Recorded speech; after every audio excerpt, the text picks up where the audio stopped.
Usually when you drive on a bridge, you expect that bridge to end in a few minutes, or maybe if there is traffic, in about 10 minutes. But when you get on this bridge, you might be here all day. There are a lot of insane bridges, tunnels, roadways in China. And this bridge is probably one of the most insane ones because it's the longest bridge in the world, spanning over 165 kilometers or over 100 miles. This is the story of the Danyang Kunshan Bridge. Building this bridge was finished in the year 2010 with a budget of $8.5 billion. The Chinese are extremely good at managing money and time because it's insane to build a bridge this size and this beautifully in only 4 years. And if you compare it to, like, for example, the Bay Bridge they recently built in San Francisco, that had a budget of $6.5 billion. So you can compare it. 165 kilometers in China cost $8.5 billion.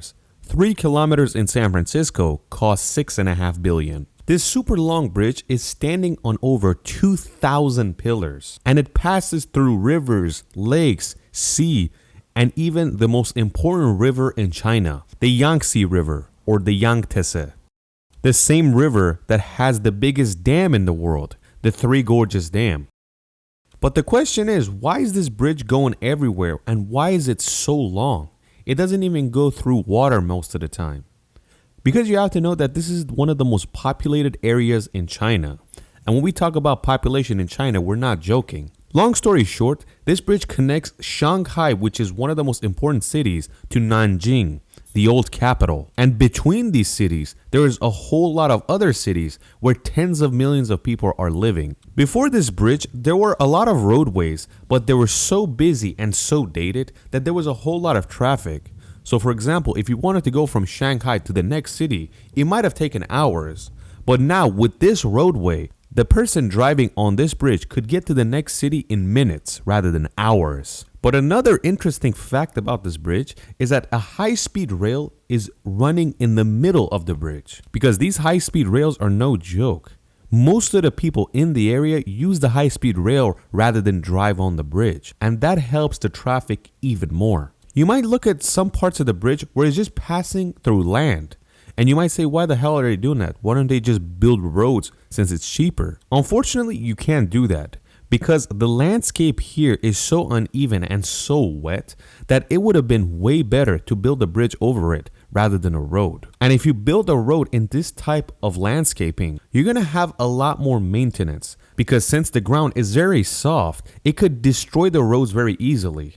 But if you put pillars into the ground deep like this bridge, it's a lot less maintenance and it's a lot more stable. The cool thing China did with this bridge is that at first they wanted to build this massive bridge just for their high-speed railing system. Because as you know, they have the most high-speed rails in the world combined. But they thought to themselves, since we're building this massive bridge, might as well build 3 lanes on each side for a road. So if somebody wants to drive, they can do it. And this is when this idea was born. They built it for the railroad, but they decided to add the roadways on the sides.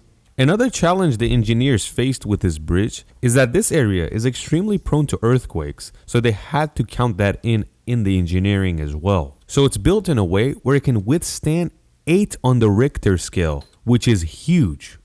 And another thing you can look at is that when this bridge goes over water like the rivers and lakes, it goes in a zigzag motion instead of a straight line. And this is the engineer's idea of making it more stable during an earthquake. Another thing that destroys bridges is high-speed winds. And because of typhoons in this area, the chance of high-speed winds is extremely high. So they had to count that in as well.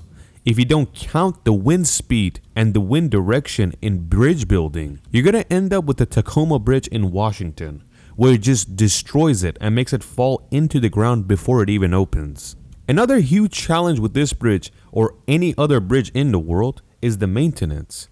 Because however you build a bridge, even if you use the best materials, it needs a lot of maintenance to keep up, especially when millions of people pass through it a year and they're dependent on it. But since this bridge is so long, they had to use the best materials to save on the maintenance.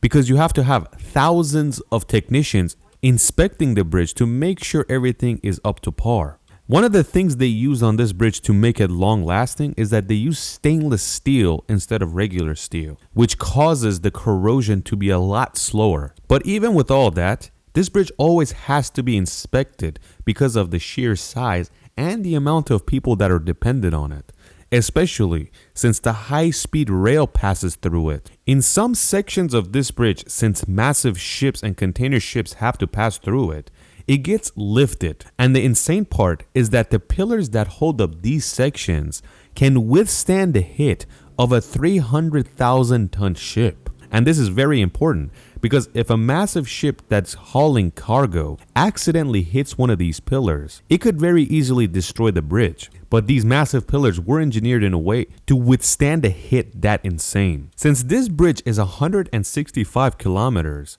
the interesting part is that the engineers had to count the curvature of the earth when they were calculating where the pillars and the tops should go. So this shows us that the earth is not flat. The Danyang Kunshan Grand Bridge has over 2,000 pillars holding it up, but it's not like these things are all the same size. The ground is always changing inconsistently, so these pillars have to all be different sizes, even though it looks like they're the same size because they're holding the same platform, but underground is a different story. The hardest part was engineering the pillars to put them up, but after that, they very quickly put all the platforms on top of it and finished off a bridge in about 4 years, which is insane. But they did have 10,000 people working on it day in and night out, which is why they finished it so quickly. And this is while other countries, when they build a bridge, it could be not even a 1 kilometer bridge. They could take years because there's going to be fights, arguments. The cities didn't approve the plans. The city's too lazy to come out to inspect it. Blah, blah, blah. Everything like that makes the project move extremely slowly. But in China, it moves extremely fast because they don't have time to waste.